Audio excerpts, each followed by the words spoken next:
मला परत सांगा, ऐकू आलं नाही. प्रचाराचा शुभारंभ झाला आहे. आपण माड्याच्या विकासाबद्दल बोललेला आहात, काय विजन माड्याचं असणार?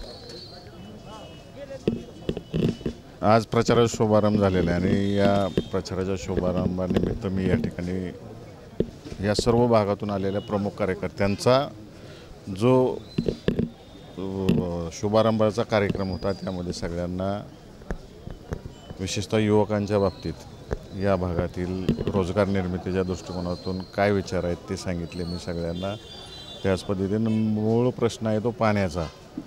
कृष्णा भीमा स्थिरीकरणच्या अनुषंगाने फलटण असेल, मान असेल, सांगोला असेल, खटाव असेल, करमाळा असेल, माडा असेल, माळशिरस असेल, इथले प्रलंबित प्रोजेक्ट्स आणि त्या प्रोजेक्ट अंतर्गत न येणारे प्रोजेक्ट्स कृष्णा भीमा स्थिरीकरण खाली कशी येतात आणि त्याचा पाठपुरावा मी कशा पद्धतीने करणार आहे हे कार्यकर्त्यांना सांगितलं.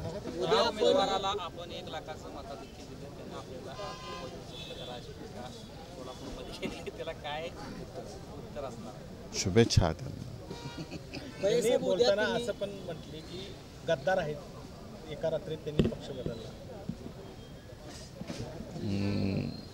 2019ला बरोबर आहे ना? ते काय होते? मी निदान लोकशाही प्रक्रियेमध्ये अकलूजचा उपसरपंच, सरपंच, माळशिरस तालुक्याचा पंचायत समिती सदस्य, सभापती, जिल्हा परिषद सदस्य,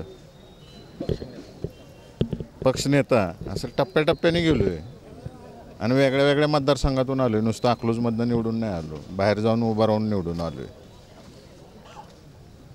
त्यांनी मागचा प्रवास काय केला आहे का कधी आयुष्यात? डायरेक्ट खासदार झाली ना माळशिरस तालुक्याच्या जीवावरती. त्यांनी विचार करावा.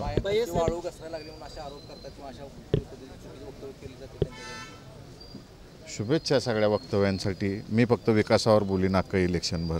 साहेब, उद्या तुम्ही उत्तम जानकर यांना घेऊन शरद पवार यांच्यासोबत त्यांची भेट होणार असं एक समजते उद्या? नाही, तसं काय नाही. खरं मला साहेबांनी सेपरेट बोलवलेलं आहे. उत्तम जानकर घेतील का निर्णय सकारात्मक? तो त्यांचा प्रश्न आहे, तो निर्णय घ्यायचा, ते विचार करणार आहेत. तुम्ही साहेबांकडे चालत तिकडून त्यांना पण निरोप असेल का? असं काही भेट तिकडं? मला काहीच कल्पना नाही. मला साहेबांच्या ऑफिसमधून निरोप आला, उद्या सकाळी 8 वाजता पोहोचा. मी 8 वाजता पोहोचतो साहेबांकडे. देश विदेशातील प्रत्येक घडामोडींचे लाईव्ह अपडेट मिळवण्यासाठी आता साम टीव्हीच्या सर्व सोशल मीडिया प्लॅटफॉर्मला लाईक, फॉलो आणि सबस्क्राईब करा. तसंच सर्व नोटिफिकेशनसाठी बेल आयकॉन प्रेस करायला विसरू नका.